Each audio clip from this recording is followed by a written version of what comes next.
It breaks away. Not a single Mochengladbach shirt there. No problems for McDermott. Lays it down the line. Highway goes in. Fouled at the back. Yellow flag goes up immediately. Free kick to Liverpool. Just coming up to 26 minutes on the watch. And Jimmy Case will leave that, I think, to Phil Neal. And he in turn plays it short. To Ian Callaghan. Callaghan checks. Stands on the ball. Plays it back to Tommy Smith, playing his last competitive game tonight, the 600th for Liverpool. And then on square to his captain, Hughes. Hughes moves inside the Mochengladbach half. Holds, slides a ball down to Keegan. Fawkes comes in at the back of Keegan, but Keegan holds. Good control here by Kevin Keegan. Tight to the line, turns it across the area. Can't quite get enough pullback on it, though. And it goes over that running track away to our right in this most beautifully appointed Olympic Stadium. But again, Dennis, coming up, to 26 and a half minutes on the watch. Liverpool can be well content so far. Liverpool are doing very well at the moment, Peter.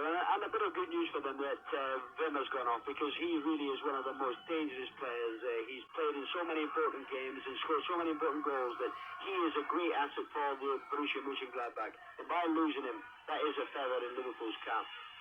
Certainly, Herbert Wimmer, 36 times he's played for West Germany. And he was a man who could certainly have turned the game tonight. He's now off, and Kulik, the number 12, is on. Still no goals here in the Olympic Stadium in Rome, the European Champions Cup. The ball on the halfway line. Bonoff comes in again, sharp and quick, but not quicker than Liverpool. And Callaghan picks it up and plays it to his right. Callaghan looking as if he's playing his first game and not his 309th game for Liverpool. Loving it. A lovely through ball on the corner. And McDermott has scored. Oh, Liverpool have done it. Oh, great goal by Terry McDermott.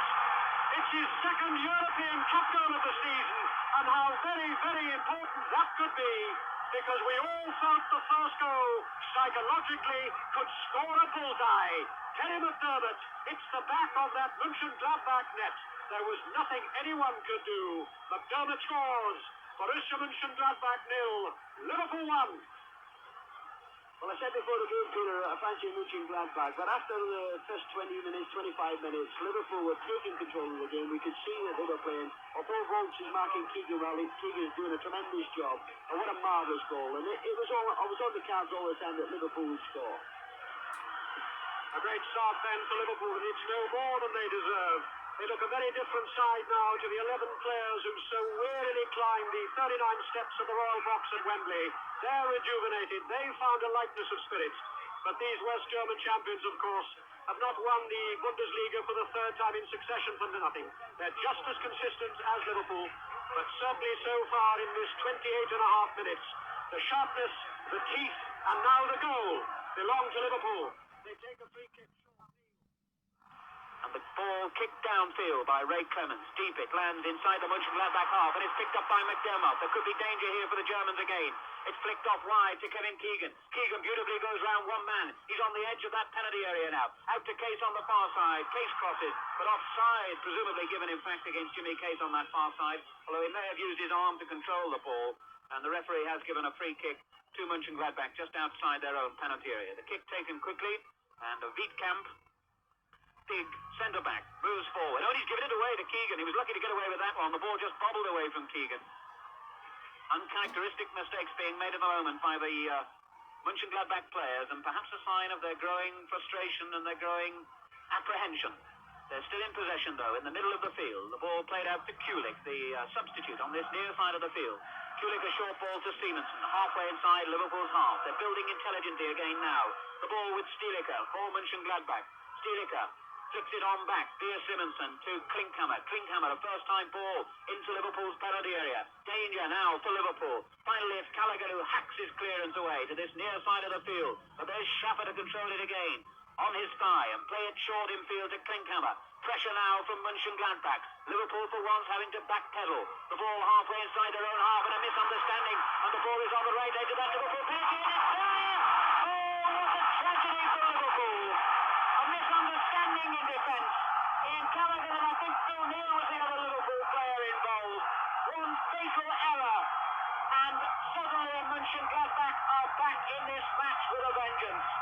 The first time really that Liverpool defence has been at fault, and Simonsen, the little Danish winger, latched upon the error and lashed the ball past Ray Clemens and high into the Liverpool net, And now suddenly the Liverpool hordes away to our left are beginning to realise that the European Cup, as they thought it was at half-time, is by no means won. Just 6 minutes gone in the second half. A misunderstanding in the Liverpool defence, and Mochengladbach back in this game, and the European Cup final is still there for the winning. Liverpool won, Mochengladbach won, and in a moment when the ball has gone out of play, as it has now, Dennis Law. Well, that was very unexpected, Alan, and obviously a big disappointment to the Liverpool fans. But just before they scored, we saw a couple of instances in defence where they were trying to be a wee bit too clever. Tommy Smith tried to beat a couple of men there, when in the first half they were doing the simple thing, passing the ball to the men, and there was a wee bit of panic there. They've just got in a wee bit of panic, so let's hope they don't get another. Well, throw in to Liverpool. 18 minutes gone in the second half here in Rome. 1 goal apiece. Liverpool have got a throw. Level with the Mochengladbach 18-yard line. Highway will take it. And finds Keegan just outside the West Germans penalty area. Keegan with the inevitable votes behind him. Does well to lay the ball off to Highway. Highway jinks in field. Was he brought down? No, says the referee. Waves play on. Throw the ball back again with Mochengladbach. And another good ball. Finds this dangerous and ever-willing Simonsen. Seaman, a glorious ball. Danger here for Liverpool. Could this be number 2? Great save by Clemens. If Clemens was the man who blamed himself for Liverpool's cup final defeat on Saturday, he's certainly the man who saved Liverpool in that moment. The tricky Simonsen laying a beautiful ball forward. There seemed so much danger to Liverpool then, and Clemens came off his line to smother the ball and save what might well have been a second Mochengladbach goal. But here come Liverpool moving forward themselves with Hughes. Hughes shoots and it's just beyond the side netting, and in fact was deflected, I think, off the German. No, says the referee. He's given a goal kick.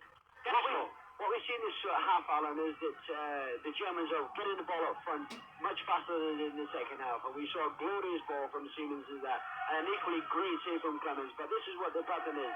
The Germans are getting the ball up the front much quicker. Certainly Simonsen has proved a thorn in Liverpool's side in this second half. From the goal kick, though, Liverpool have the ball back again. It's played deep into the Mochengladbach penalty area. Laid off by Keegan to Case. Case tries to turn and get in a shot. Can't do so. Both bites into the tackle. The heat beginning to tell even here high in the stands, let alone what it's like down there on the pitch. 19 minutes gone in the second half. Liverpool won, Mochengladbach won. And whilst the honours were Liverpool's in the first half, they've most decidedly been Mochengladbach's in this second half. But here comes Liverpool again, with Neil chipping the ball into the penalty area and Klinkhammer forced to concede a corner. So Liverpool, beginning to turn the screw themselves, exert a little pressure of their own, have won a corner on this near side of the field. Steve Highway to take it beneath those thousands of Liverpool fans. Highway steps back onto the red tartan running track which surrounds this glorious pitch. Moves up now and hits the corner, right-footed across. Then Keegan! Keegan! No, it wasn't Keegan, in fact. The goal was placed home. I think Keegan got the header in, but it was Kennedy, I'm sure, who got the final touch. But Liverpool aren't at this moment concerned at all. They're mobbing anybody and everybody in a Liverpool shirt. Tommy Smith is in there too, trying to take some of the congratulations. And Smith, I'm sure, was the man who may have got the final touch. Keegan headed it on, Kennedy was in there too, but Smith is the man who's claiming the goal, and well he might. It's his 600th game for Liverpool, his final game in a Liverpool shirt, and has he, I wonder, scored the goal that might have won Liverpool the European Cup.